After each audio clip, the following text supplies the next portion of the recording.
Good morning, everyone. We have a great show lined up for you today on SUNUP. How is the corn crop looking in northern Oklahoma? We're in the field in Kay County to find out. Plus, an update from Josh Lofton on how the July heat is impacting summer crops. And Daryl Peel with the latest cattle on feed and inventory reports. We hope that coffee is ready because an all-new SUNUP starts right now.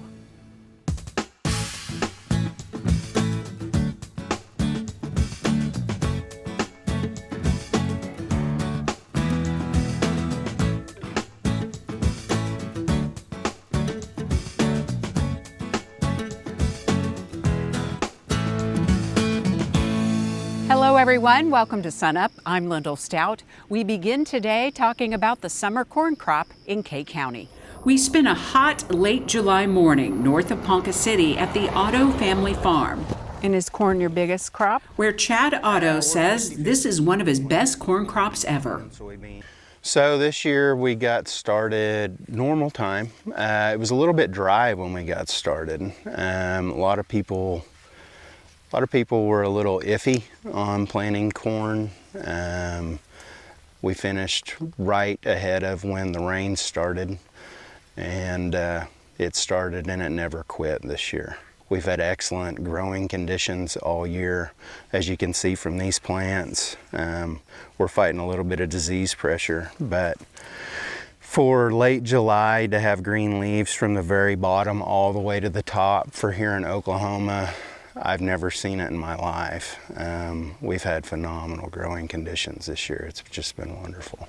Talk about your corn, the different varieties that you have. Do you have different varieties? Different hybrids. Okay. So here in north central Oklahoma, it's a pretty tough environment. Not only drought stress, but we deal with so much heat stress because obviously it gets really hot here, but we don't cool down at night. And that is so super tough on corn. Trying to find hybrids that can handle the heat stress is extremely tough. This year, almost any hybrid that you can pick would have worked because we're dealing with the most ideal growing environment you can deal with. Everybody's been talking about, man, you guys are gonna grow the best corn of your life this year. I don't necessarily know if that's true. We've had so much rain, saturated conditions, flooding. We lost a lot of nitrogen, whether it be just standing water or mineralization. There is no such thing as a farm that doesn't have a drainage problem. I mean, there's a lot of water holes, but there's gonna be some fun yields in a field, that's for sure. You can take a look at the ears. I mean, there's gonna be some amazing corn this year. They look pretty good size. It's already, and yeah. you still have a ways to go. So we're at dent, so we're pretty close to black layer already.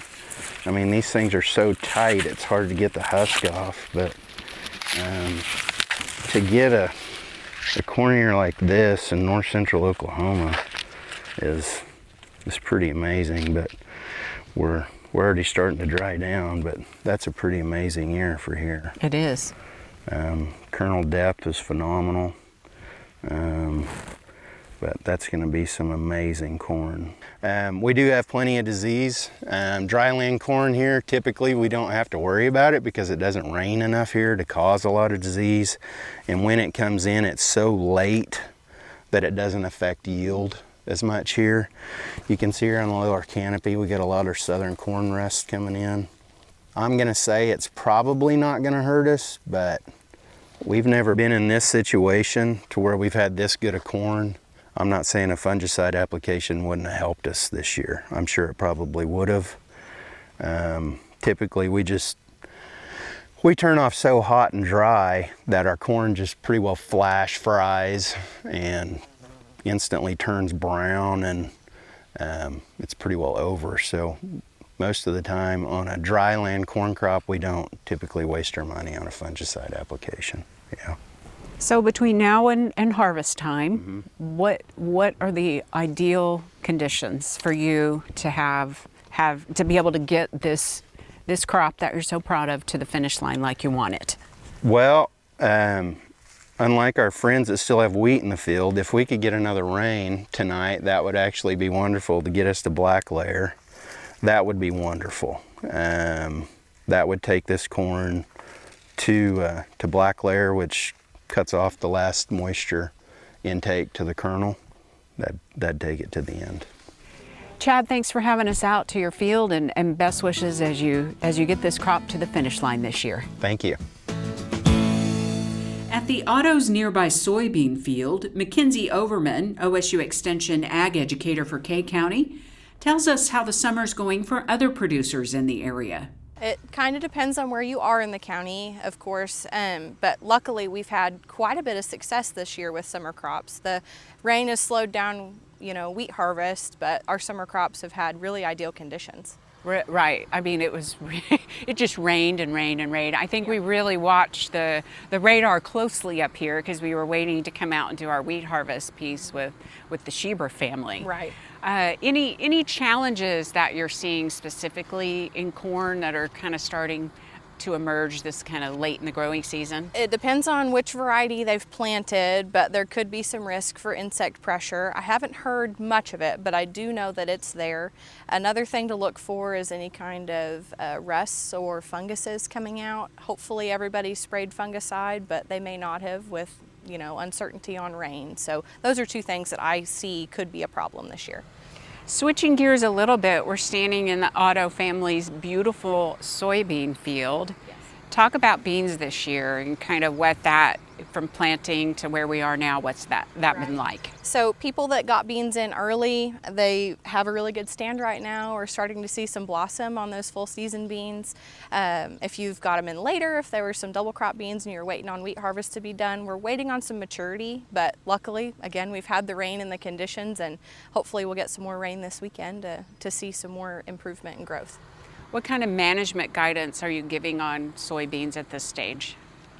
Watch for armyworms, watch for insect pressure, make sure that you are going out and scouting your beans regularly to see if we need to put any insecticides on. So keep that in mind. That could cause a lot of damage, especially with the moisture we've got now. How about any other crops that are growing up in northern Oklahoma? Well, cotton has looked good. We've got some cotton here in Kay County, not a lot, but some, and that has been coming on really well, thankfully, again. But we're still at the end of wheat harvest and trying to get that finished up. Hay season is in full swing, so be on the lookout for people driving tractors and rakes and balers. So I don't know that I've ever, in all my years of doing SUNUP, heard about wheat harvest at the end of July going into August. Did I hear you right? That is odd. Yes, we are looking at wheat that has still not been cut. We are trying to get that finished up. There's people who finished up yesterday, and there's still some left to cut. But sprout damage has been a real concern with this, with as long as it's lasted and the amount of rain that we've gotten during harvest. So hopefully everybody can get it out if they don't have a whole lot of sprout damage. They need those fields, right? It's just almost time to plant again. It is, it really is, and thankfully they'll have enough time, hopefully, to turn around. I'm wishing for the weather to cooperate. So let's hope so. Always the case when you're in the field of agriculture as your profession, for sure. Absolutely. MacKinzie, thanks so much for having us out. Thanks for your time, and best wishes to all the producers in this area with their summer crops and finishing up that wheat. Thank you, Wendell.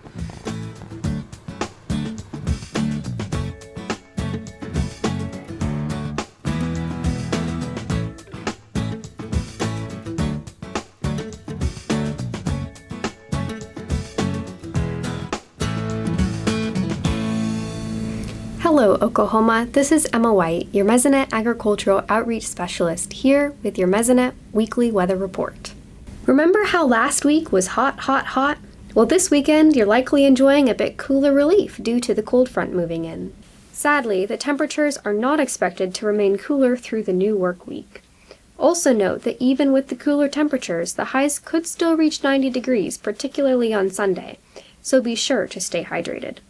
However, these lower temperatures this weekend are also associated with higher humidity, as this National Weather Service example from Norman shows. With the relative humidity above 90%, and if that temperature is at or above 70 degrees Fahrenheit, the pecan scab hours will accumulate. That accumulation will likely be statewide.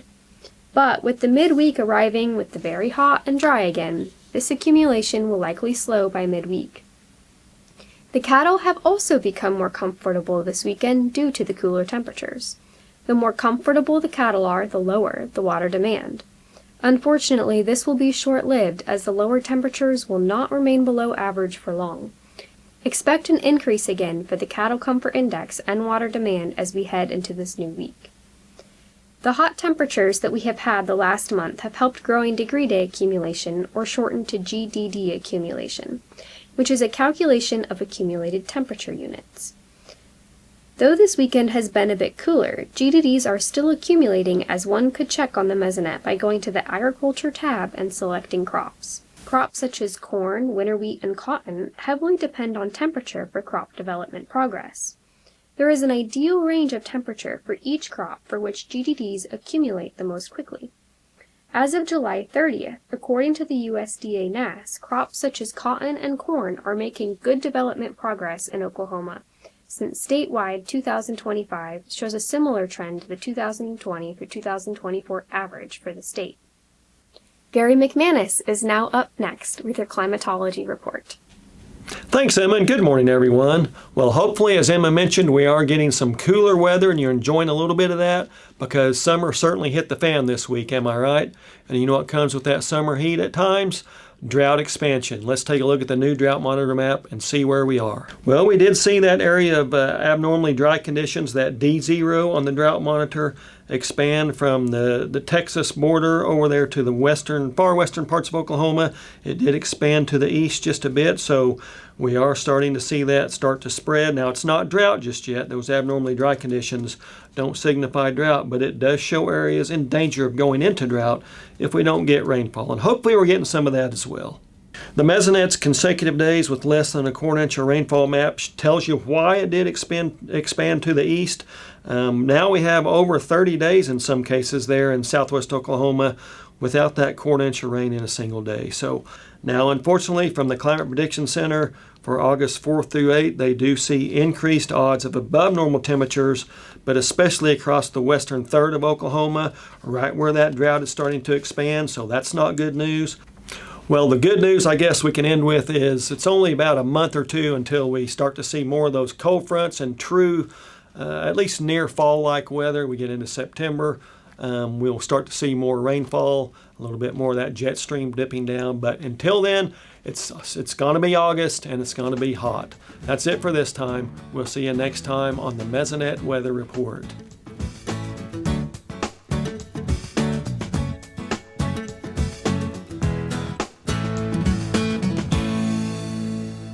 We're joined now by Dr. Daryl Peel, our livestock marketing specialist for Extension. And Daryl, the USDA releasing a couple reports in the last few days. Let's talk about the cattle on feed report first. Yeah, so the July cattle on feed report showed that placements in June were down about 8%, and that was more than expected. So that was a bit of a surprise. Marketings were about as expected, down about 4%. But the large drop in placements pulled the on-feed inventory down a little bit more than expected, so we're running about 1.6% below a year ago. This is the 8th consecutive month that the cattle on feed inventory has decreased. So we're in that mode now where the tighter cattle supplies is really catching up with the feedlots. Let's talk about heifers now and kind of the picture there in terms of feedlots. Yeah, so July also included a quarterly breakdown of steers and heifers on feed. We were anticipating that number. In April, if I can back up a second, that heifer percentage of the total feedlot inventory started to drop enough to make us think maybe we would see it continue to drop. It actually ticked just slightly higher again in the July report. So heifers still represent about 38% of all the cattle in feedlots. Doesn't suggest that we're holding back a lot of heifers yet from the standpoint of the feedlot side. Cattle inventory report also released. What did that show? Yeah, so the mid-year cattle inventory report, this is a report we did not get last year, so it's a little hard to interpret. We can't compare it year over year. We have 2 years ago.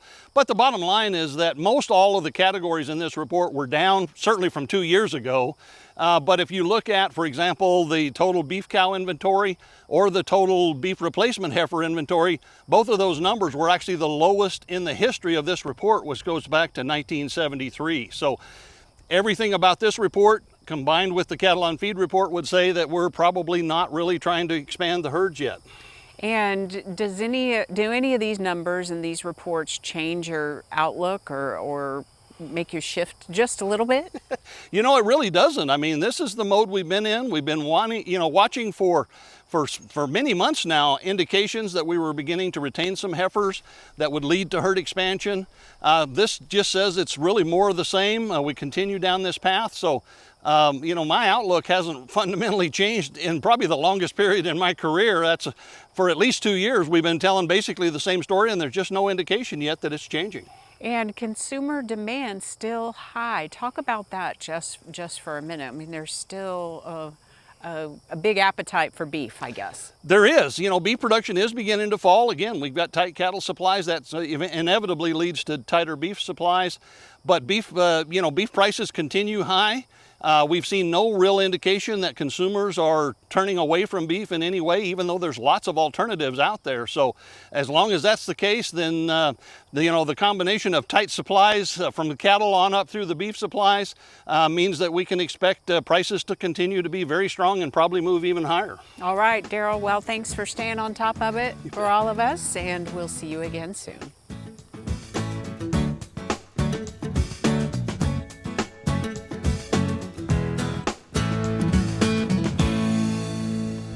Good morning, Oklahoma, and welcome to Cow-Calf Corner. Our topic this week is an age-old question: what should we expect to take home if we have a calf butchered? This usually comes up about the time the processor has cut and wrapped our carcass, and we're trying to determine how much freezer space we need for the actual amount of take-home product. So we walked through a few rules of thumb today and some things that actually influence what we go from in terms of that live finished beef animal that we're going to turn into a carcass and that ultimate product that we end up taking home. So we start with the concept of dressing percentage. Dressing percentage is basically the amount of hot carcass weight that we have relative to the live weight of the animal. For example, if we butchered a 1,500 pound finished steer today and he had a 63% dressing percentage, the 63% times 1,500 means we have a hot carcass weight of about 945. Keep that one in mind, because as we go from hot carcass weight to chilled carcass weight, since a beef carcass is about 70 to 75% water, we're actually going to lose another 2 to 5% from evaporation as we go to that chilled carcass. So factor that in as another potential loss of weight, and then think about the concept of going from intact carcass to primal cuts to the subprimals and the actual retail cuts that we wrap up and are in meal ready form. Now here, our basic breaking down the carcass process is done to eliminate most of the bones or skeleton out of that beef carcass, to actually separate fat from lean, thick cuts from thin cuts, tender cuts from those that got more connective tissue, and make these things more user friendly to the point that we're ready to cook them and prepare them for a meal. And so there's loss associated with that along the way. And eventually we get to that point, how much product are we going to take home from that steer? Well, we get into several factors that have got a pretty big impact. One of those is how fat is that carcass at the time we start breaking it down. Based on how much fat we trim off or leave on is going to influence our take-home yield as well. The degree of muscularity of the carcass is going to play a role. A heavier muscle carcass is going to be a higher yielding carcass in terms of take-home product. Think about this, for example, of a beef type steer versus a dairy type steer that we turned into a carcass. Muscle is going to be an advantage in terms of yield. Another thing that impacts us is just the cutting specs that we use or give to our processor in terms of how they're going to break that carcass down for us. Do we want all the fat trimmed off that's possible? Do we want certain cuts to be bone in? Some people like bone in ribeyes. A T-bone steak has got a bone left in it, but it could be turned into a fillet and a strip loin steak by taking that T-bone out. So cutting specs are going to influence our yield as well. In the end, what do we get down to based on some of these variables, some of these decisions we make in terms of cutting specs? If we take the live weight of that steer, general guideline is we should expect to take home about 42% of cut wrapped beef to put in the freezer. So back to our example, the 1,500 pound steer, about 42% of that works out to about 630 pounds of take home product. Now, if we are working off the hot carcass weight of that steer, expect to take home about 2/3 of it. That same 1,500 pound steer, 63% dressing percentage, 945 pound carcass. The 945 pound carcass by 2/3 is also about 630 pounds of take home product.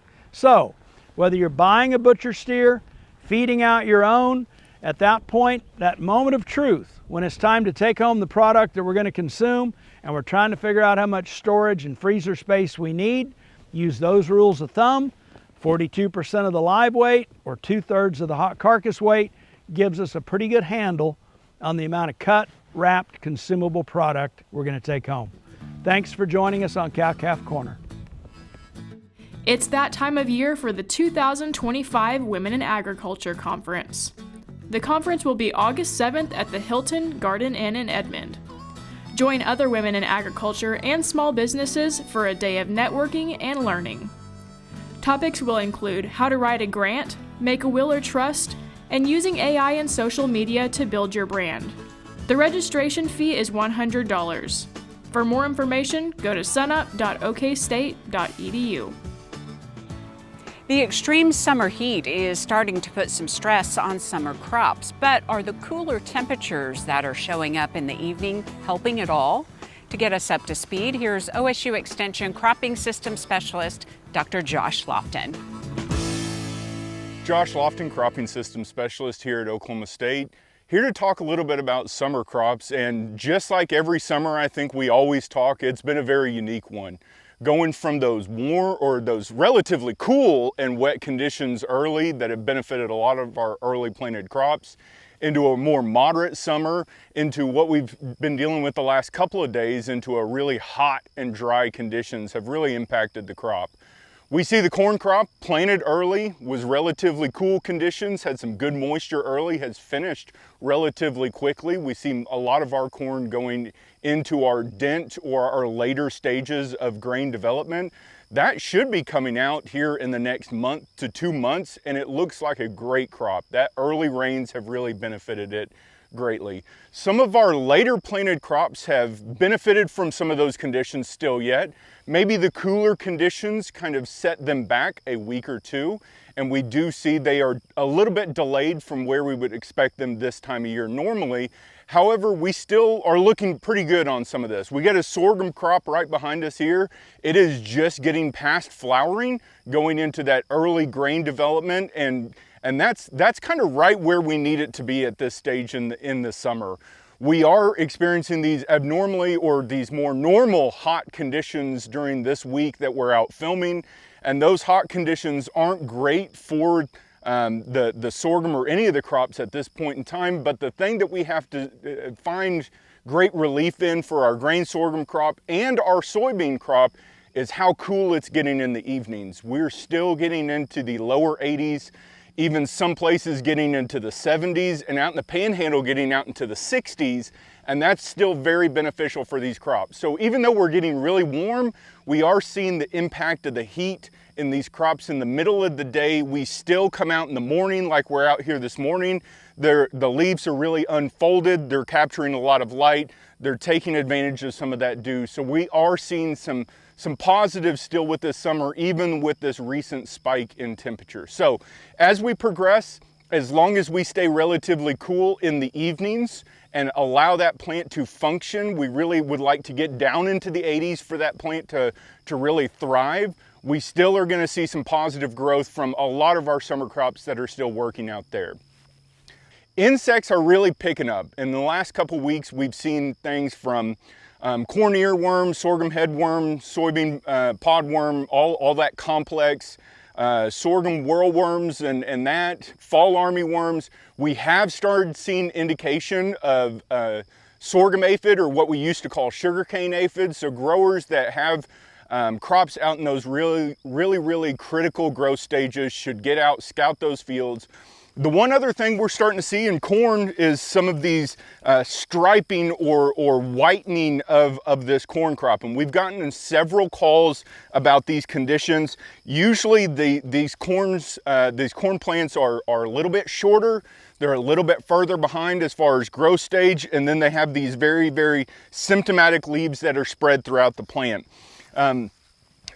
A lot of folks are asking about corn stunt. Is this corn stunt? We have seen some indications that corn stunt might be showing up in Oklahoma and might be building, but this is actually a different virus. And so the biggest thing is that we have really very little management we can do for this crop right now.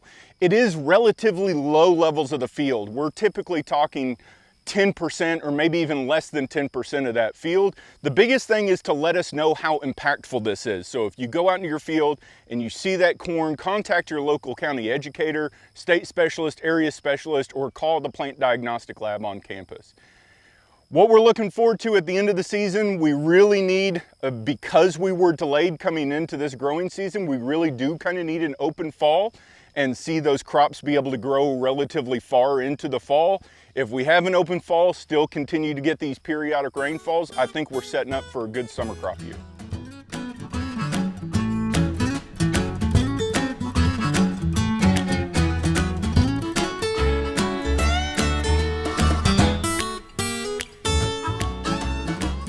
That'll do it for our show this week.